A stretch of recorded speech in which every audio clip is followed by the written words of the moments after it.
sempat bikin video gacha yang mirip kayak gini, tapi karena Aul males SS, jadi ya kayak gini aja sambil main TOD gitu kan. And by the way, ini aku kontennya terinspirasi dari Kak Beacon Cream. Siapa sih yang nggak tahu gitu kan, pasti kalian tahu. Dan nama segmen ini tuh jing jing jing jing Cau. Ya aku tahu di Sunda itu cau artinya pisang, tapi bukan karena aku suka warna kuning jadi namanya pisang gitu kan, cau gitu. Bukan. Tapi cau yang dimaksud di sini tuh yaitu singkatan dari cerita Aulia gitu loh. Kreatif banget kan? Nah, di sini Aul bakalan cerita tentang pengalaman Aul ngelanggar pamali. Pasti kalian gak asing banget kan sama namanya. Nah, yang belum tahu pamali itu artinya apa, nih Aul kasih tahu. Pamali adalah pantangan yang tidak boleh dilakukan. Pamali ini biasanya tersebar di semua tempat, sampai seringkali kita sudah tidak tahu dari mana pamali itu berasal. Kabarnya nenek moyang atau orang-orang terdahulu lah yang memberikan informasi turun-temurun tentang pamali-pamali ini. Indonesia mempunyai banyak suku dan budaya membuat pamali masih sering dipercayai dan tetap terkenal sampai sekarang. Katanya gitu guys. Pinter banget kan, gila, parah gitu kan. Iyalah, orang yang dari YouTube. Jadi pengalaman yang pertama ini tuh kejadiannya tuh udah lama banget, karena ini pas kejadiannya tuh pas aku umur 5 tahun gitu loh guys. Jadi ya masih bocil, masih aktif banget, suka lari ke sana, suka lari ke sini, ya kayak nggak mau diem gitu. Dan kejadiannya tuh pas aku lagi makan gitu loh guys, karena aku masih 5 tahun itu aku belum bisa makan sendiri. Bisa sih, tapi kayak susah gitu karena waktu itu ibu aku masaknya sop gitu, sop sayur. Ya pasti kalian tahu lah ya, anak kecil kurang suka makan sayur gitu kan. Dan ya akhirnya aku disuapin gitu kan, karena tetap gak mau aku tetap gak mau makan gitu, karena kayak sayurnya tuh pahit banget gak sih waktu dulu, waktu kecil. Sampai sekarang juga masih agak gak suka gitu, tapi ya karena buat kesehatan juga kita harus makan gitu ya guys. Dan ya pas kejadian itu tuh karena aku aktif banget ya pas masih kecil, aku sambil lari-lari disuapin gitu, dan otomatis ibu akunya juga ikut lari-lari gitu, ngejar-ngejar aku supaya mau makan gitu kan. Tapi tetap aja kayak aku nggak ngedengerin gitu. Ibu aku tuh udah teriak, "Dek, jangan lari-lari gitu pamali, nanti bisa jatuh, bisa kenapa-napa." Tapi karena Aul bandel gitu, kayak masih bocil gitu lah pokoknya, nggak ngedengerin gitu, kayak bodo amat gitu ya, tetap nggak ngedengerin.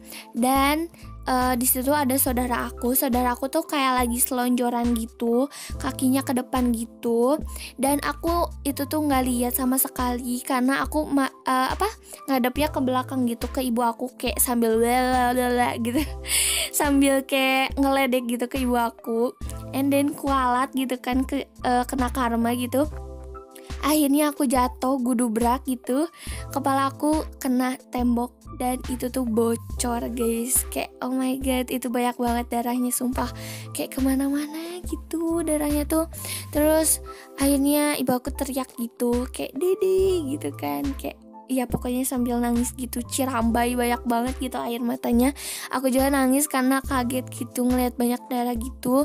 Dan akhirnya semua warga berkumpul dan ngeliatin aku doang gitu. Parah, laknat semua gitu kan, mukanya ditolongin malah diliatin doang gitu kan.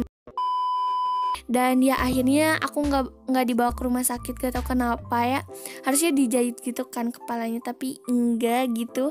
Aku malah dibawa ke rumah saudaraku, terus kepala aku diesin gitu, jadi kayak rapet lagi gitu rapet gitu, kayak nutup lagi gitu lah ya istilahnya mah. Ya sampai sekarang itu tandanya masih ada sih, kayaknya nggak bakalan hilang, tapi kayak udah agak nggak kelihatan lah, tapi masih ada gitu bekasnya. Nah, kejadian kedua itu pas pulang taraweh.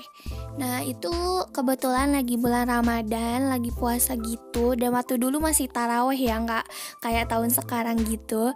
Dan ya, aku tuh sebelumnya udah diperingatin sama orang tua aku. Kak, kalau misalnya pulang tarawih itu langsung pulang, jangan main dulu. Tapi kan Aulia bandel lagi-lagi gitu. Jadi aku nggak pulang dulu guys, aku main dulu. Parah banget gitu kan. Tapi katanya pas bulan Ramadan itu setannya digembok gitu ya. Tapi nggak tahu kenapa tetap aja masih kejadian ya, namanya juga takdir gitu kan, nggak bisa dilawan. And then pas pulang tarawih itu aku main dulu kayak di jembatan gitu. Aku duduk di pinggir jembatan. Jembatannya tuh nggak terlalu tinggi atau terlalu gimana gitu ya, kayak sungai kecil aja gitu jembatannya tuh. Pas aku lagi duduk-duduk, terus temen aku kayak ngomong gini, Yang lagi duduk di jembatan itu pacarnya orang gila gitu ya. kan aku nggak mau ya disebut pacarnya orang gila. Akhirnya aku lari, and then tiba-tiba kayak ada yang nyuntrungin. Kalian tau gak sih nyuntrungin? Kayak ada yang ngedorong gitu tiba-tiba. Aku nggak tahu itu siapa, sumpah sampai sekarang belum ketahuan itu siapa. Akhirnya aku jatuh lagi guys, aku jatuh lagi. Kayak gak bosan-bosan gitu kan. Aku jatuh kena batu-batu terapi yang tajam-tajam itu. Kalian tau gak sih? Ya jatuh, muka aku kena itu. Sumpah itu kayak bener-bener panik banget. Tapi aku gak nangis guys, karena itu kejadiannya pas aku pokoknya masih SD gitu. Nah pas aku kena gitu, aku kayak au gitu doang gitu kan. Au gitu, cuman kayak sakit aja gitu, tapi gak nangis. Dan pas aku megang mata itu, pas aku lihat lagi itu darah semuanya guys, darah lagi dong. Itu bener-bener ngucur banget ya ke baju-baju gitu lah, pokoknya ke jalanan juga gitu. And then aku panik dong, bisa gimana gitu ya, mata aku nauzubillahimin dzalik bisi buta gitu. Takut banget sumpah itu pas ngelihat darahnya, takut kena mata gitu. Aku langsung nangis gogoakan gitu kan, teriak gitu nangisnya. And then semua warga berkumpul lagi karena panik mungkin ya ngedenger suara aku gitu. And then pas aku pulang ke rumah, bener itu dimarahin sambil kayak kecewa gitu kayaknya ya. Kakak dibilangin apa Pak Mali gitu, main malam-malam gitu kan. And then beneran kecelakaan gitu, langsung lah diobatin gitu pakai betadine kayak gini gitulah. Pokoknya langsung ya diceramahin 24 jam gitu kan langsung.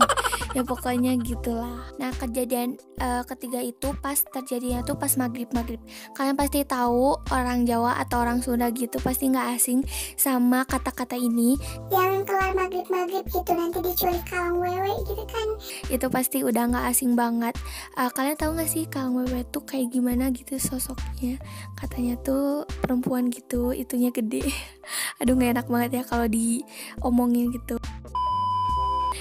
Saya kalau misalnya ada fotonya aku bakalan tunjukin, mungkin kayak gitu kan. And then kejadiannya tuh pas aku lagi di rumah tuh nggak ada siapa-siapa, lagi pada pergi orang tua aku dan aku disuruh jaga rumah. Tapi kebetulan pas maghrib itu tetangga aku minta antar gitu, katanya mau beli nasi padang gitu atau nasi goreng gitu, pokoknya mau beli sesuatu. And then dia minta tolong antarin ke aku gitu, tapi akunya udah sempet nolak gitu. Tapi mamahnya malah marah gitu, katanya kalau misalnya aku butuh bantuan nganterin gitu, si anaknya tuh selalu nganterin aku gitu. Tapi giliran anaknya butuh bantuan, akunya malah nggak nganterin gitu. Tapi kan aku kayak udah inget banget ya sama kata-kata itu. Aku nggak mau ngelanggar, tapi karena ya aku takut dia dimarahin sama tetangga aku, jadi aku terpaksa nganterin gitu. Nggak terpaksa, kayak ya udahlah ya aku anterin aja gitu kan. And then pas perginya tuh nggak kenapa-napa guys, nggak terjadi masalah gitu. Udah gitu beli ini beli itu yang tetangga aku mau. Dan akhirnya kita pulang, dan pas pulangnya tuh nyebrang gitu ya guys, nyebrang kayak jalanan gitu, banyak mobil banyak motor gitu. Dan posisinya tuh kayak lagi macet gitu, lagi berhenti gitu. And then tiba-tiba ada motor yang ngebut banget ya. Posisinya tuh aku bertiga gitu, aku, teman aku, dan ibu-ibu gitu. Aku tuh paling kiri, temen aku di tengah, enak banget. Dan ibu-ibunya tuh paling kanan gitu kan. Nah pas kalau ketabrak itu aku duluan ya guys, itu aku yang ketabrak duluan, bener-bener kayak ketabraknya tuh bener-bener posisinya tuh deket banget gitu, bukan kayak di sinetron masih jauh terus teriak gitu ya, enggak, itu bener-bener deket banget. Dan akhirnya aku ketabrak, aku mental, kepala aku kena aspal, itu bener-bener deg gitu banget, kayak keras banget benturannya tuh. Akhirnya kepala aku benjol gitu, pas aku pegang gitu benjol, aku nangis gitu. Akhirnya aku dibawa ke rumah sakit, and then akhirnya aku di ronsen gitu, dilihat kerangka dalamnya tuh bisa kenapa-napa gitu, tapi alhamdulillah nggak kenapa-napa, dan penabraknya juga alhamdulillah tanggung jawab gitu, tapi nggak berdarah ya, ini alhamdulillah banget gitu kan. Dan ya mungkin segitu aja Cau untuk kali ini, pengalaman tentang aku ngelanggar pamali dan berujung kecelakaan. Semoga kalian suka, dan kalian mau Cau tentang apa lagi nih, komen di bawah ya. How you are, you just have to say that you're fine when you're not really fine, but you just can't get into it because they would never understand.